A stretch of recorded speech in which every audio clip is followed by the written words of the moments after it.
وأشهد أن محمدا عبده ورسوله صلى الله عليه وعلى آله وأصحابه ومن سار على نهجه وتمسك بسنته إلى يوم الدين وسلم تسليما كثيرا. يا أيها الذين آمنوا اتقوا الله حق تقاته ولا تموتن إلا وأنتم مسلمون. يا أيها الناس اتقوا ربكم الذي خلقكم من نفس واحدة وخلق منها زوجها وبث منهما رجالا كثيرا ونساء واتقوا الله الذي تساءلون به والأرحام إن الله كان عليكم رقيبا. يا أيها الذين آمنوا اتقوا الله وقولوا قولا سديدا يصلح لكم أعمالكم ويغفر لكم ذنوبكم ومن يطع الله ورسوله فقد فاز فوزا عظيما. فإن أصدق الحديث كتاب الله وخير الهدي هدي محمد صلى الله عليه وسلم وشر الأمور محدثاتها وكل محدثة بدعة وكل بدعة ضلالة وكل ضلالة في النار ثم أما بعد. Ma'asyiral muslimin, jamaah salat Jumat yang semoga senantiasa dirahmati dan diberkahi oleh Allah Tabaraka wa Ta'ala. Marilah senantiasa bersyukur kepada Allah Jalla wa'ala atas segala limpahan nikmat dan karunia-Nya. Dialah yang telah menciptakan kita. Dia yang memberi rezeki kepada kita. Dialah yang melimpahkan berbagai macam bentuk nikmat zahiran wa batinan tanpa Dia membutuhkan kita sedikit pun. Maka sudah semestinya lah kita meningkatkan syukur kita dengan memperbanyak ibadah, mendekatkan diri kepadanya, meningkatkan ketakwaan yang merupakan sebaik-baik bekal kita di dunia ini menuju akhirat. Salawat dan salam untuk Nabi kita yang mulia Muhammad sallallahu alaihi wasallam yang terus berjuang membimbing umat Islam, mengingatkan mereka, membawa mereka kepada jalan yang lurus hingga hembusan nafasnya yang terakhir. Saudara seiman, rahimani Allah wa iyyakum. Lebih dari 1400 tahun yang lampau, ketika itu hari Rabu malam Kamis, kaum muslimin berdiri di saf-saf yang lurus dan rapi. Di belakang kekasih mereka, suri tauladan mereka, Nabi yang mulia Muhammad sallallahu alaihi wasallam salat maghrib Rabu malam Kamis di bulan Rabiul Awal. Maka terdengarlah bacaan yang indah dan merdu dari Rasulullah sallallahu alaihi wasallam. Semua kaum muslimin yang salat di belakangnya tenggelam dalam kekhusyukan, kedamaian. Salat di belakang Rasulullah sallallahu alaihi wasallam. Indahnya suara, merdunya bacaan Al-Qur'an, khusyuknya salat ketika itu. Tidak ada seorang pun dari kaum muslimin yang mengira bahwa itu adalah terakhir kali Rasulullah sallallahu alaihi wasallam memimpin mereka salat. Usai salat maghrib, Rasulullah sallallahu alaihi wasallam yang ketika itu salat dalam keadaan sakit. Itu beberapa hari menjelang beliau wafat. Wafatnya di hari Senin dan peristiwa itu Rabu malam Kamis. Beliau salat, kepala beliau diikat dengan kain karena sakit. Selesai salat maghrib, Nabi yang mulia Muhammad sallallahu alaihi wasallam kembali ke tempat tidurnya di rumah Aisyah yang berdampingan langsung dengan masjid. Sakit kian menderanya, panas tubuhnya semakin tinggi sampai akhirnya Rasulullah sallallahu alaihi wasallam pingsan. Saking panasnya, suhu badannya sakit. Bahkan sahabat menceritakan dari balik selimutnya terasa panas tinggi Rasulullah sallallahu alaihi wasallam. Datanglah waktu Isya. Bilal radhiyallahu anhu mengumandangkan azan. Kaum muslimin berkumpul menunggu Rasulullah sallallahu alaihi wasallam. Berlalu waktu, tidak juga beliau kunjung datang. Kemudian beliau sallallahu alaihi wasallam tersadar dari pingsannya, lalu disingkapkan wajahnya dan bertanya kepada keluarga yang ada di sekelilingnya, "As-sallan nas?" Apakah manusia sudah salat? Mereka menjawab, "Qalu la ya Rasulullah, wa hum yantadhirunak." Tidak wahai Rasulullah, mereka sedang menunggumu. Rasulullah sedang sakit. Lalu Rasulullah sallallahu alaihi wasallam meminta ambilkan air. Lalu diambilkanlah air. Kemudian beliau sallallahu alaihi wasallam membasahi seluruh tubuhnya, berharap itu akan mengurangi demamnya. Beliau siram ke seluruh tubuhnya. Kemudian beliau berwudu, berusaha bangkit untuk pergi ke masjid. Ketika beliau berdiri, tiba-tiba beliau jatuh lagi pingsan. Allahu Akbar. Semua hening, menunggu. Di masjid, kaum muslimin tidak tahu apa yang terjadi. Mereka masih menanti kedatangan suri tauladan mereka, pemimpin mereka, Nabi yang mulia sallallahu alaihi wasallam. Kemudian Nabi kita tersadar lagi dari pingsannya, dan yang terucap pertama kali ketika dia sadar, langsung beliau sallallahu alaihi wasallam bertanya, "As-sallan nas?" Apakah manusia sudah selesai salat? Qalu la ya Rasulullah, hum yantadhirunak. Belum ya Rasulullah, mereka manusia masih menunggumu. Rasulullah sallallahu alaihi wasallam kembali meminta air. Diambilkan air di ember. Kemudian beliau membasahi lagi tubuhnya, disiramnya dari kepalanya. Kemudian beliau berwudu, lalu berusaha bangkit kembali, tiba-tiba kembali beliau jatuh pingsan. Allahu Akbar. Untuk kedua kalinya. Kemudian beliau siuman lagi.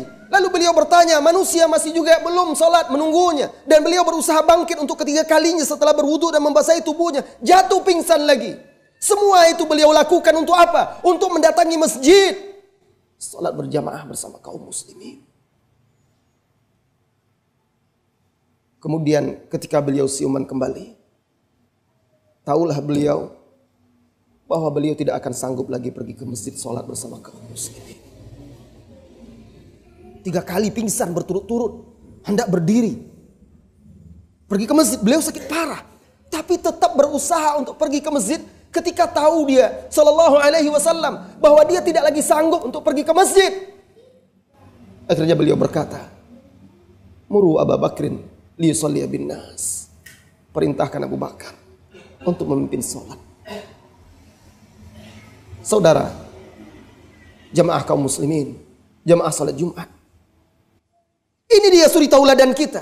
Ini dia sosok yang kita bersyahadat atas kenabian dan kerasulannya, yang kita akui bahwa kita mencintai dan mengikutinya. Ini dia sikap beliau terhadap salat. Lantas, bagaimana sikap kita? Di mana posisi kita? Apa yang kita lakukan terhadap ibadah yang paling agung ini? Yang tidak akan baik amalan seseorang jika ibadah salatnya tidak baik. Kemudian sakit beliau bertambah parah. Dan di hari-hari menjelang wafatnya, beliau pun masih mengingatkan. Terbaring di atas tempat tidurnya, beliau ingatkan, "As-salah, as-salah, wa ma malakat aymanukum."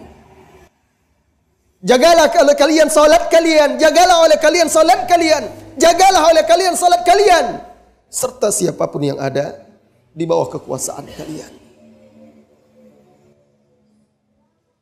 Sampailah di hari Senin. Ketika itu waktu fajar. Abu Bakar As-Siddiq radhiyallahu anhu sedang memimpin salat manusia. Mereka sedang salat. Tiba-tiba mereka dikejutkan oleh sosok wajah yang menyembul dari tirai pintu penghubung kamar Rasulullah sallallahu alaihi wasallam ke masjid. Tirai tersingkap. Lalu menyembullah sosok wajah yang indah laksana purnama, tersenyum berseri-seri, wajahnya bercahaya. Nabi kita yang mulia menyingkap tirai, tersenyum melihat sahabat kaum muslimin yang berdiri rapat, lurus, rapi di barisan salat. Hampir-hampir saja sahabat terfitnah melihat di samping mereka dengan lirikan mereka ada Rasulullah sallallahu alaihi wasallam menoleh dari balik tirai itu. Bahkan hampir saja Abu Bakar mundur. Rasulullah memberi isyarat kepada Abu Bakar untuk tetap di tempatnya mengimami salat. Rasulullah tersenyum sallallahu alaihi wasallam. Seolah-olah itulah terakhir kalinya beliau melihat hasil didikan dan binaannya para sahabat radhiyallahu anhum ajmain. Lalu tirai itu pun ditutup kembali. Beliau kembali ke tempat tidurnya dan tidak pernah lagi bangun dari tempat tidur itu, kecuali diangkat, dimandikan dan dimasukkan ke liang lahatnya. Saudara kaum muslimin, jamaah salat Jumat yang dirahmati oleh Allah Subhanahu wa taala. Kemudian datanglah setelahnya Abu Bakar radhiyallahu anhu menjadi khalifah. Beliau sama seperti sebelumnya Rasulullah sallallahu alaihi wasallam senantiasa menjaga salat kaum muslimin dan berusaha selalu bersama mereka salat di masjid, berdiri di tempat di mana dahulu Rasulullah sallallahu alaihi wasallam berdiri. Sampailah akhirnya Abu Bakar wafat, digantikan oleh Khalifah Amirul Mukminin Umar ibn Khattab radhiyallahu anhu. Ketika itu hari Kamis di bulan Zulhijjah, waktu salat subuh, kaum muslimin sudah berbaris, iqamah sudah dikumandangkan. Umar telah datang radhiyallahu anhu, berdiri di tempat di mana dahulu Abu Bakar Rasulullah sallallahu alaihi wasallam berdiri memimpin salat. Beliau merapikan dan meluruskan barisan kaum muslimin. Setelah rapi semuanya, beliau pun menghadap kiblat. Kemudian mulai mengangkat tangannya bertakbir, takbiratul ihram. Dan mulailah terdengar bacaannya yang syahdu. Tatkala beliau mulai membaca Al-Quran, tiba-tiba seorang majusi, Abu Lu'lu' al-Majusi, yang menyusup, berdiri di belakang, disap di belakangnya, menyiapkan khonjar belati yang sudah dibubuhi racun, menikam berkali-kali perut Amirul Mukminin Umar ibn Khattab radhiyallahu anhu yang sedang memimpin sholat, sehingga terburai isi perutnya, darah mengucur dengan deras. Tersungkurlah Umar radhiyallahu anhu di tempat sujud tersebut, di tempat sholat tersebut. Kemudian majusi ini sempat pula melukai beberapa orang kaum muslimin sebelum akhirnya dia bunuh diri ketika dia menyadari dia akan tertangkap. Sholat pun dilanjutkan oleh Abdurrahman bin Auf. Umar dalam keadaan pingsan, darah mengucur, ususnya terburai, dibopong, dibawa ke rumahnya, pingsan.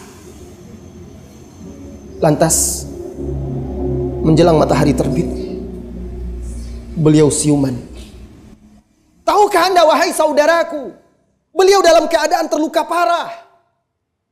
Ketika pertama kali siuman, apa yang diucapkan? Beliau tidak berkata, panggilkan saya segera tabib, bantu saya, lihat luka saya. Tidak. Yang pertama terucap dari lisan beliau adalah as-sallan nas. Apakah manusia sudah selesai salat? Allahu Akbar. Dalam kondisi yang seperti itu, beliau sekarat ini.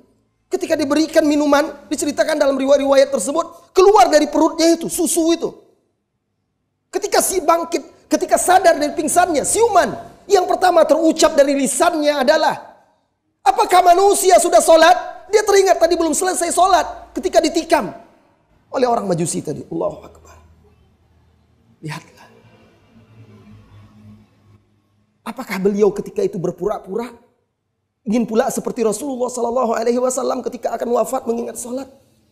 Wahai saudaraku, Bagaimanapun Anda bisa bertopeng seumur hidup Anda di hadapan manusia, berpura-pura taat, berpura-pura soleh, berpura-pura baik. Tetapi ketika sakratul maut, tatkala ajal menjemput, Anda tidak akan sanggup lagi berpura-pura. Saat itu akan tersingkap siapa diri Anda sebenarnya. Hakikat Anda akan tampak ketika seseorang menjelang kematiannya. Umar radhiyallahu anhu yang meneladani Rasulullah sallallahu alaihi wasallam, mencintai salat. Maka Allah perlihatkan pula amalan terbaik dia. Apa yang dia cintai ketika menjelang wafat. Yang ada di hati mereka adalah Allah.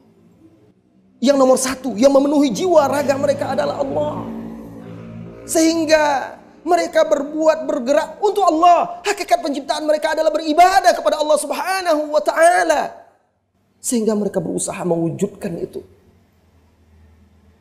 Apabila seseorang betul-betul mencintai Allah Subhanahu wa ta'ala, maka segala kepedihan, kesulitan, luka, derita tidak akan berarti apa-apa dibanding kenikmatan bisa bersama Allah Subhanahu wa ta'ala.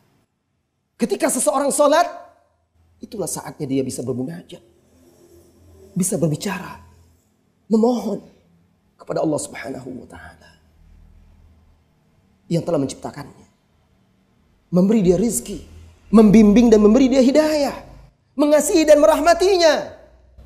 Maka tidakkah pantas kita menjadikan hidup kita sebagaimana yang sering kita baca, inna salati wa nusuki wa mahyaya wa mamati lillahi rabbil alamin. Sesungguhnya salatku, sembelihanku, hidup dan matiku hanyalah milik Allah Rabb semesta alam. Aqulu qawli hadza wa astaghfirullah li wa lakum wa li sairil mu'minina min kulli dhanb wastaghfiruhu innahu huwal ghafurur rahim.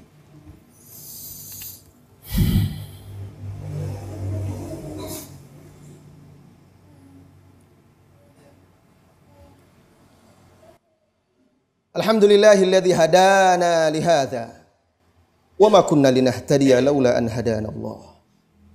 Asyhadu an la ilaha illallah wahdahu la syarika lah.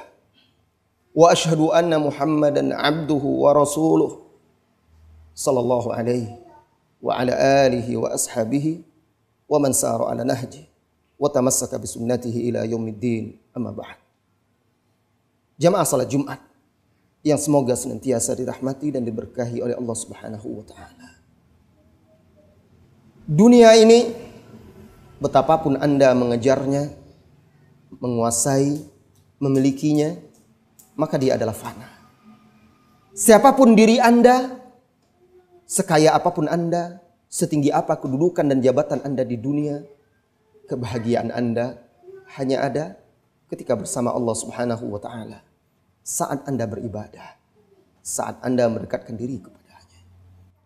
Dan ibadah yang paling agung adalah salat, yang dijadikan oleh Rasulullah sallallahu alaihi wasallam sebagai pembatas antara keimanan dan kekufuran.